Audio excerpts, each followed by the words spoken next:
Hello and welcome to the I'll Try That Christmas party. I have got one very Christmassy beer. I have a Christmas tree.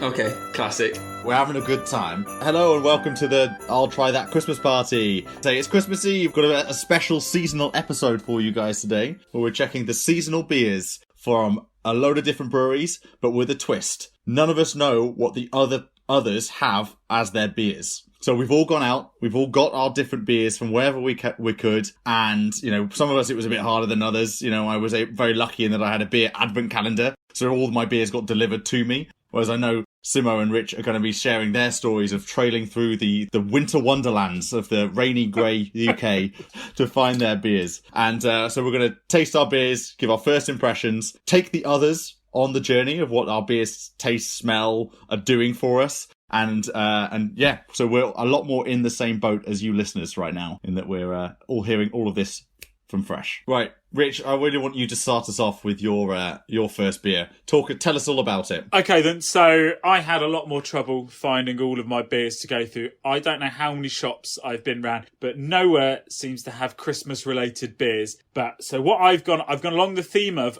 winter related beers. I have got one very Christmassy beer, but the other two you're sitting by a hot fire, you've got a nice hot drink, your family's gathered round. So the first one I'm going to bring up is by a brewery we've already visited before, Thornbridge, which brings us Jaipur Beer. You probably remember I wasn't the biggest fan of Jaipur Beer when we tried it last time. So I thought, why not? I will try their Chocolate Wonderland Chocolate Porter. Ooh. Oh, that sounds interesting. Yeah, I'm not the biggest fan of a dark beer as it goes anyway, and that's all of my beers are dark beers. So I feel my Christmas party is going to be going well. I might be the one photocopying my backside later on. So well, I mean, Rich, you are the one with the office Christmas party background of your Zoom chat right now. You know, you've got a whole festive group of people in the background of yours. Me and my gang hanging out. But as you can see, we are breaking all the COVID guidelines, apparently. That Christmas shot was definitely taken pre-COVID, wasn't it? Okay. But I think just before you try your beer, stand up and show Simmo and I your Christmas jumper. Because obviously we're all wearing Christmas jumpers right now. I have to squat with this angle. Oh, that is amazing. Yep, I've got the Lidl Christmas jumper. That is literally the best thing I've ever seen. It was definitely an impulse buy. I'll put a picture on not Facebook, Instagram. So I'm going to try this thing, the Cocoa Wonderland Chocolate Porter, 6.8%. It very nicely tells me it contains lactose, so that's good of them. Okay, it's just what you wanted. Here we go. I'm excited. Can't wait for my milky beer. All right, give us your first impressions, because your face said a lot of things then. But give us your first impressions. It's bitter, very, very bitter. So they've definitely gone down the dark chocolate route. I can 100. I was going to say this is a 96% chocolates. Yeah. So I can 100% taste the cocoa, which I like the taste of cocoa, but I don't want it with my beer. This is. But chocolate beers are good. I've had a chocolate beer at least once before, and I thought it was quite good. I can honestly say this one isn't. I'm just gonna go back for round two. Give me a minute. Come on, get it round your mouth. Really embrace the flavour. Oh no! I've had a bit of a gargle. It's gone across all the taste buds. It's not improving. It has this horrible cocoa aftertaste. But oh my gosh! What I should have gone along the lines. Of course, it's going to taste like cocoa. It's called Cocoa Wonderland. Yes, of course. Yeah. So if anything, it is giving you exactly what it says on the tin. I'm not in Wonder. Exactly. No, it's giving me the cocoa, but I'm not in Wonderland at any point. I'm not with Alice hanging out smoking on the magic mushroom, am I? No, this is. Do you smoke magic mushrooms? Is that how it works? No, is that how Alice did it in Wonderland? Yes, it's the scene from Alice in Wonderland where the caterpillar's smoking on the mushroom. Oh yeah, I forgot there was hardcore drugs in a Winter Wonderland tale. Yeah, sorry, Joe, just using my cultural references, you heathen. Okay, so Cocoa Wonderland's Chocolate Porter, 6.8%, contains lactose from Thornbridge. I'm going to give it a 3. I'm not going to purchase this again. I'm going to go nowhere near it. You boys might think differently, but I'm going down that route. I love it. A 3, you're basically just acknowledging it exists. Yeah, yes, that's it. Yeah, it's there. It's there. Yeah. All right, let me go on to my one then. So I am taking up a London staple of Gypsy Hill with their brewery. It's a South London based brewery. This is their snowballer. You guys can see this? Yeah, it's cool. So the can art design is, you can't see it with the video, is basically a kind of a caricature of a person inside a snowman outfit with the head off. So he's just holding the snowman outfit underneath. And it's a Mandarin Pale Ale. Ooh. So I'm quite interested by that. And how it gets its Mandarin is that it's a mid-strength pale ale stuffed full of Calypso, Centennial, and Mandarin Bavarian hops. Well, it says that this goes well with frosty evenings and wrapping up warm. So, as the days are getting darker here in the UK, this seems like the perfect thing. So let's give it a go. Yes, a lot of the tastings of the buds going on right now. So yes, I can taste the fruitiness, I suppose. It is a pale ale after all, by a modern craft brewer. It's making my mouth water, like in a really good way. It's tantalizing my taste buds. Ooh, got the thesaurus out for that one. Wow, it says that it's loaded with 300 kilograms of mandarins. It's not sweet though. So it's not like sickly sweet. That's coming through. It's definitely through and through a palatable pale ale. Oh, I'm gonna have to have a quick taste of that one. It's a 4.8%. It's in a big 440 milliliter can, and it says on the can to store it below 5 degrees centigrade. Exciting. Okay. So yes, I am giving Gypsy Hill 4 snowballers out of 5. So we said 10, and now you've changed You said the 10, whole and now dynamic. you've changed the market. Yeah, this one felt like it needed its own specific. So it's an 8 out of 10. System. So it's an 8 out of 10. Okay. No, it's a 4 snowballers out of 5 snowballs. Okay, I'm sorry. Simmo, can you get with the grading system? It's a constantly moving process. Okay, I forgot. Okay. So it took me a while to get any beverages. And my saving grace was a mega supermarket. Like, do you know the super big ones? The Asda one. They have paired up with Bad Company, which are a Yorkshire brewing company, microbrewer. I'm going with Orange and Cinnamon Christmas Special Pale Ale. It's only a 3.2%, and it says it should feel like you're putting a bittersweet cinnamon stick in your drink. Ooh, a bittersweet cinnamon stick. So, interesting. Yeah, so... Okay. Like some mulled wine. What do you get on the nose? Tell us what you get on the nose. I'm not going to lie, Drabwell's just smashed it. It smells like mulled wine. Oh, okay. Nice. But nice. I'm not a big fan of mulled wine. So, by the way, the design of the can's pretty basic. Basic patterns like autumnal, Christmassy colours with a snowflake. It's a bit like you then, Simmo. Thanks, mate. Yeah, right. Okay. Basic. Either insult works.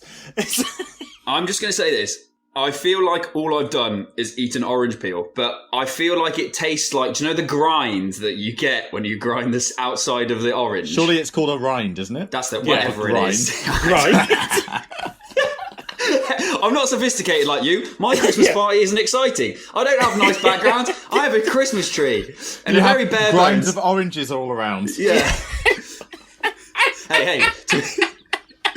It tastes like somebody's got water and they've just put orange zest and squeezed it in. Okay, so this is Bad Company Brewery from Yorkshire. I'm going to have to give it 3 orange zests out of 7.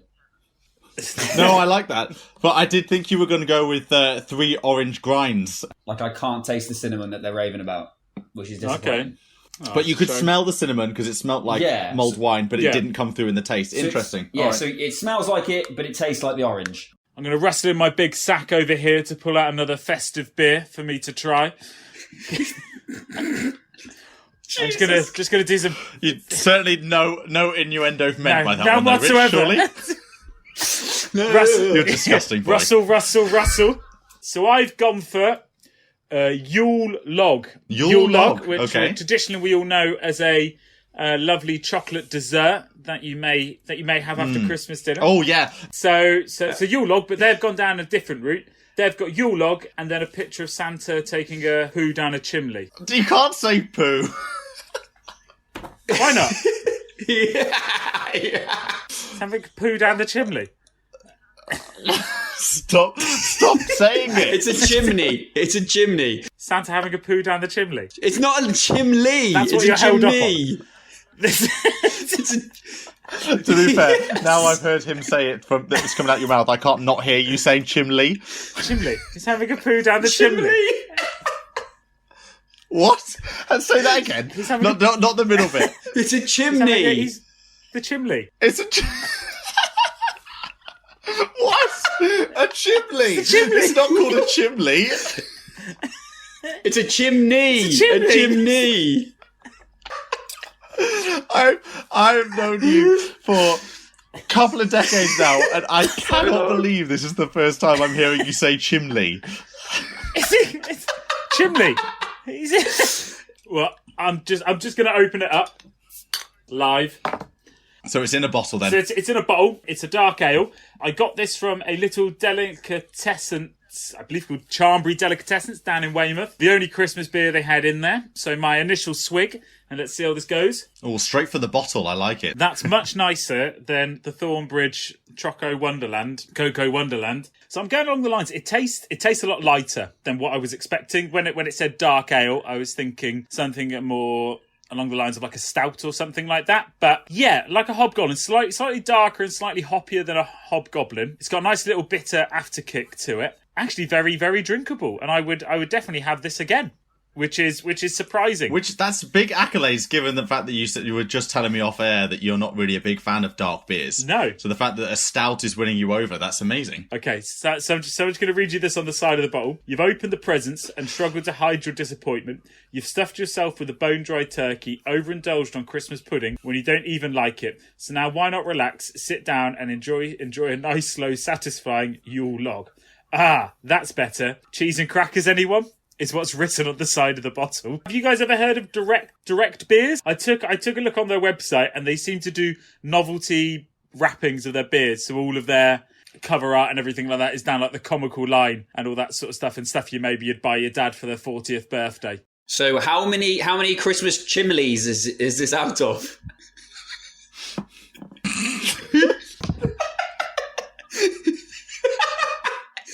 I'm going to do it out of 8, and I'm going to give them 7 chimneys. I'm up there. I'm enjoying it. My next beer is by the Gritchy Brewing Company. The Gritchy Brewing Co. And this is their Winter Lore, Lore beer. So I think it is an angel. I think they're trying to depict like Angel Gabriel, or is there like an angel that has a hoot? A horn? You know, who's that hooty angel? A 4.8% volumed ABV alc stout. Who did it? So I haven't had a stout yet. I had a pale ale, the last one. So this is my first stout, and it's apparently going to give me rich and complex dark malts to give it hints of freshly roasted coffee and melted chocolate. Ooh, which is perfect for my scene right now on this web chat is a roasting fire, with a Christmas tree. So I'll enjoy my roasted malts and roasted coffee and melted chocolate. So let me just pour it out. It's very dark in its colour, but it's got like a bit of a foam top, which is quite interesting. To smell, oh yeah, you can smell that is definitely a stout. Like that is so stouty. Oh, okay. First sip. I'm not sure I get chocolate, but there is definitely they were saying kind of like roasted coffee. I get the roasted coffee. One of my favourite drinks is a Guinness, so big fan, but it's not a Guinness. This is not a Guinness by any stretch of the imagination. This is a really tasty stout. I cannot recommend this enough, actually, this Gritchy Brewing Co.'s Winter Lore. Really enjoying this stout. And where did you get this, Joe? Where did you get this from? So this came in my Beer 52 Christmas Advent calendar, which was fantastic. This is where I managed to get all of my beers, so I wasn't having to, thankfully, traipse off and trying to hunt down beers. They all just got delivered to me. So some of our listeners or followers on Instagram might see a lot more of these beers from the Beer 52 Advent calendar coming on our stories, because we've been posting pretty much every day which beer we've been having. So I'm giving the Gritchy Brewing Co.'s Winter Lore 3 honks of an angel's horn. Out of... Yes. So I'm going to go for it's another bad company. So it's the same company as the last one. It's very similar design. And it's called Gingerbread Spiced. Biscuity and cake-like malt notes with spiced gingerbread late in the brew. A flavoursome beer with warming ginger on the nose. So you should probably get a bit on your finger and put it up your nose. Oh, yeah, I think that's how it works, isn't it? I think that they have that as the tasting notes on the bottle, don't they? Yeah. Yes. Yep. Yeah. Okay, so just to say that these are little 330 cans. They're pale ales. This is a 3.5, so again, it's not very super strong. Like a session ale almost. Okay, that's much nicer than the other one. Oh, and I actually do. Do you know that kind of the sharpness of ginger that you get? Yes, like almost like a bite, isn't it? Yeah, like I'm getting it down the back of my throat, which as in, so I don't get it straight away. So it's actually quite mild and it's quite easy to drink, and then you get a little kick at the end. Oh my god, yeah. I mean, if you like ginger, I think you'd really like this. Like genuinely, it's not very strong. It's not overpowering. It doesn't kill you with ginger. So because I think if it was too strong, it'd be a nightmare. That'd be a real rubbish way to go. I'm gonna have 7 gingerbreads out of 9. Oh, so you've almost got enough for a house.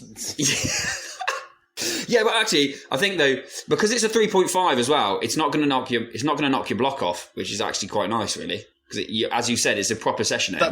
That sounds like a good Christmas Day beer. You know, something that you've got the Christmassy feel to it, you know, but it's not too heavy, and you're not gonna be making a bit of a tit of yourself. No, and it would also be cracking with a couple of biscuits, I reckon. Ginger. Ginger nut biscuits. Is that a combination? Biscuits and beer? Well, do you know what? It should be. And yes, I'm going to declare this. This gingerbread spice should be consumed with ginger nuts. I was just going to say, it's going to be my other podcast I'm going to host. Biscuits and beer. Why would you set up a rival beer company, like a beer podcast? Like, you have one. I really like biscuits. Because Drabble just wants to confuse everything. I want to watch the world burn. And are you specifically just talking about biscuits in that podcast? Or you're not allowed to talk about beer because you already do that with us. So it's just you sat in a room. Why don't you just have a biscuit podcast, a biscuit review? Because I'm going to drink an unspecified beer whilst consuming an unpleasant amount of biscuits. We're going with this. Rich, give us 5 biscuits that you're going to be doing. Well, of course, the hobnob, because the chocolate classic. hobnob, fantastic. Oh, the chocolate one? The chocolate one, that's different. Original. That's different. No, they're very different. Well, so now you're now already struggling. Well, the first podcast is going to be a debate between which is better, the hobnob or the chocolate hobnob. And I believe it'd be an excellent segment. Simmo. Well, it's the fact that you didn't start with the classic rich tea. Because rich tea's a naff. Nah, I wouldn't be starting with a rich tea. No one will tune in if you start with a rich tea. It's Richard. It's like, hey, I'm Richard with a rich tea. And that could be the photo. No, Perfect. That could just be his persona name. You could just call hi, I'm Rich Tea, and this is my biscuit podcast. So what I've gone for an old faithful company that we all love, Brewdog. And once again, as I said, I was struggling to find Christmassy beers in just shops in general. So I've gone back down the hot chocolate route, okay? I want you boys to close your eyes, and I want you to imagine... I think the listeners at home should also be closing their eyes as well. Obviously not if you're doing something that's dangerous. Or driving, because if you're listening to this while you go to work, please keep your eyes open. So I'd like you to imagine you're in Mexico. Never been. So hang on, let Simmo tell us, let us all transport through Simmo's words. Simmo, what's happening right now in Mexico? Okay, so it's sunny. Right, good start. Okay, really sunny. Really hot. You're sweating a lot. Really, you've worn cotton because you think it's good, but it's actually just really sweaty, and you're really annoyed about it. And you're really hot, and you're wearing those shorts that you used to think were really a decent kind of length, but you realise you've got a bit of a holiday weight, so they're now just a bit tight around the waist. So you're a bit like, oh god, I'm really hot and sweaty, and the shorts are too tight. And then you're walking down, it's really busy. Yeah, and you're wearing one of those hats that you shouldn't wear, and you've got the sun cream on each cheek as well. Because you're a British tourist. No, I'm just gonna... So we're in Mexico. I'm fully there now. I'm immersed in Mexico. You're welcome, everybody. You're welcome. As we all know, Mexico's quite hot. What's that one drink you really want when it's hot? Like something we spoke about before. We're going for a Mexican hot chocolate stout. Okay. That's probably not what I had coming to mind, if I'm honest. The West Indies, like the biggest selling thing is Guinness, isn't it? So it's Africa. Africa is the number one consumer of Guinness outside of Ireland and the UK. Isn't like Chile or Peru, aren't they like mole? It's like because of like the Incas, they've been using chocolate to cook with, and they've had chocolate for like so long. So because chocolate is grown in, cocoa plants are grown in those areas. Like being diabetic, none of this stuff really kind of appeals to me anymore.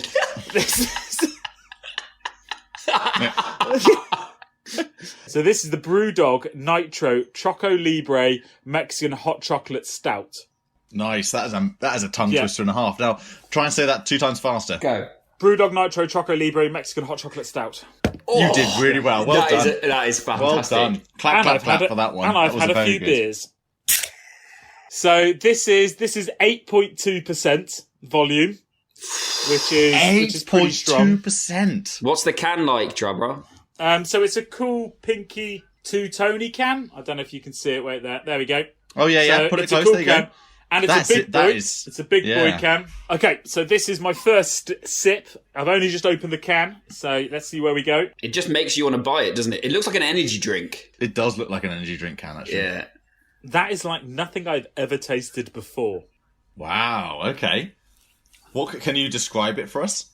Can you actually taste the chocolate? Because that's what. So I can get the choco taste sort of thing, but it's not as overpowering as the other one I drank, the Cocoa Wonderland sort of thing. It's quite subtle. It's got a little bit of a kick to it, sort of thing, as it says it has a slight peppery taste to it, which I can definitely taste. It feels quite thick. That feels like an odd thing to say. It feels a bit more thicker than most of the stouts and stuff that I've tried before. As in like syrupy? Yeah, I'm going to say I would recommend trying it, but it's definitely something you could not drink regularly. And it wouldn't be, I don't think it would be anybody's favourite drink, but you know what? It's all right.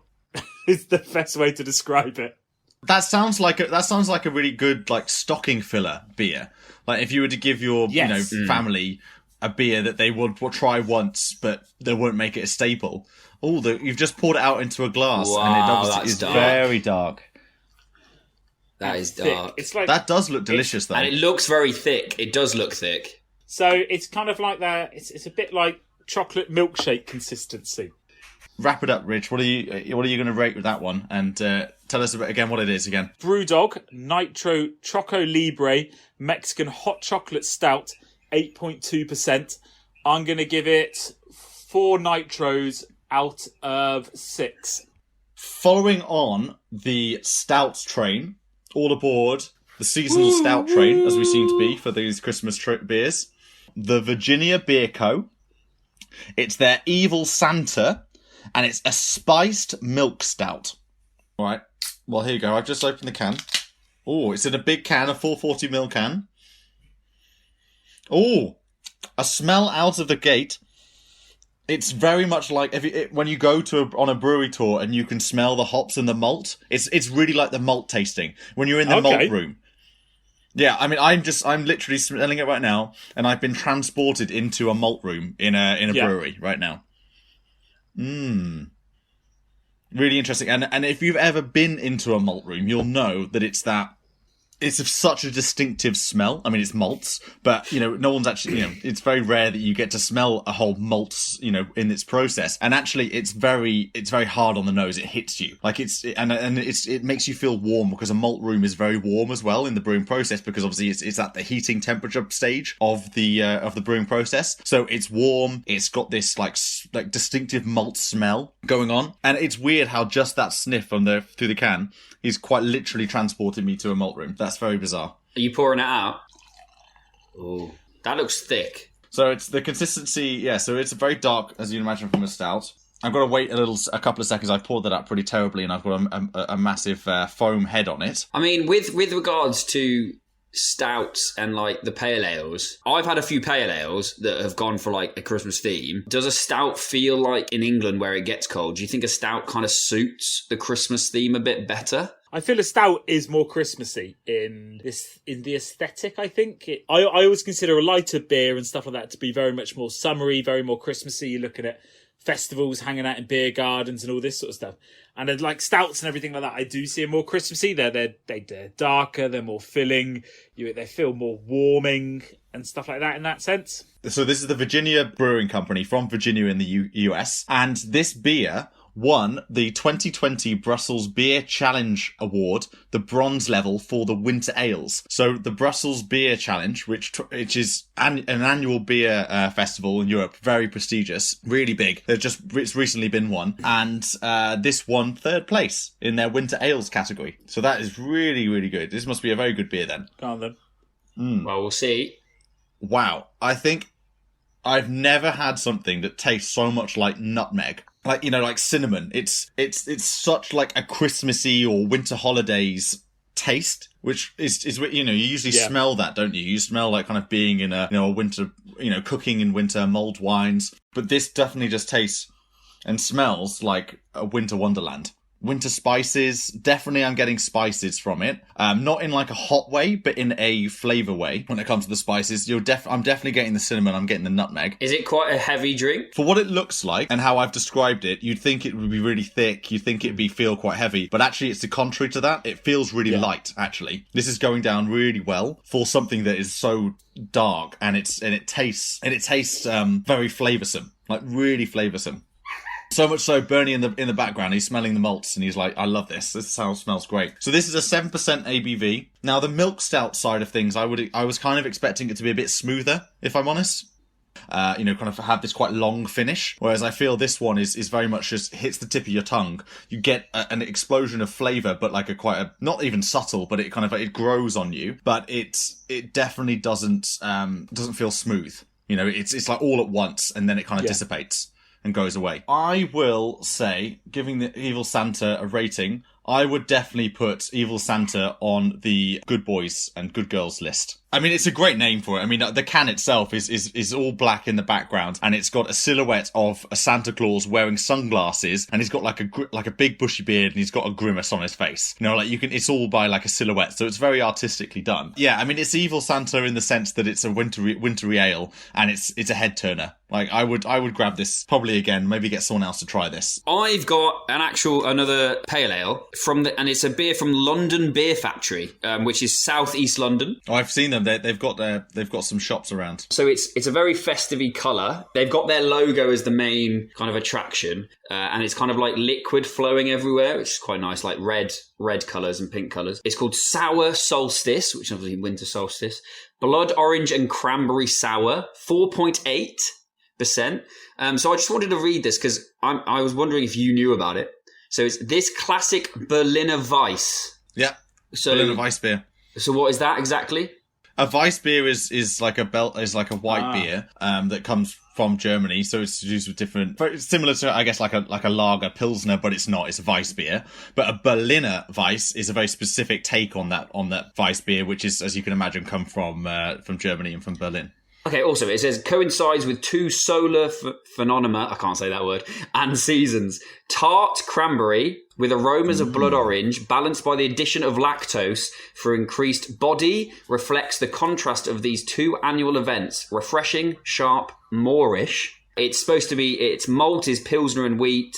It's in a 330 can, so it's not too big. And it's actually pink in colour. Okay.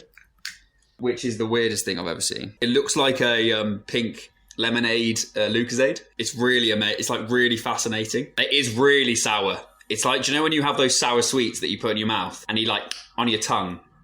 Oh yeah, like like a sherbety thing. Yeah, and it's drying my mouth out like quite a lot already, and I've had a couple of sips, hitting the back of my throat. It's like I'm having like a bit of sherbet every time I drink. It is really unique. So is it sweet? You're sounding, as you're describing it, very sweet in taste. Yeah, it is very sweet. It is very sweet. So the cranberry. Do you know when you have cranberry juice? That is absolutely. It's so weird to have that in a beer. My experiences with cranberry juice is that very distinctive cranberry taste. But actually, the more you drink, the drier your mouth feels. I really like it, but I feel like if you had a couple of cans of this, you'd need like 2 pints of water. Right. Because I can really taste the blood orange and the cranberry kicking through, like straight away. It hits you. It's really intriguing. I actually feel like I'm almost struggling to swallow. Like, do you know when you're really dry in the mouth? That's really... So that is really cool. Like the fact that the colour of the can matches the colour of the beverage. So sour Solstice, and I'm going to give it by the London Beer Factory, and I'm going to give it 5 S's out of 6. Nice. Right, well, it's getting on that time of the night, guys, where we're going to have to wrap our holiday podcast party up. Happy holidays to all the folks abroad, and enjoy your time, and have a good new year, and we'll see you in our next episode, which will be coming out in 2021. Don't forget to follow us on Instagram, Twitter, and watch us on YouTube. Goodbye now. Always drink responsibly, and if you or anyone else needs some help, go to drinkaware.co.uk for more information.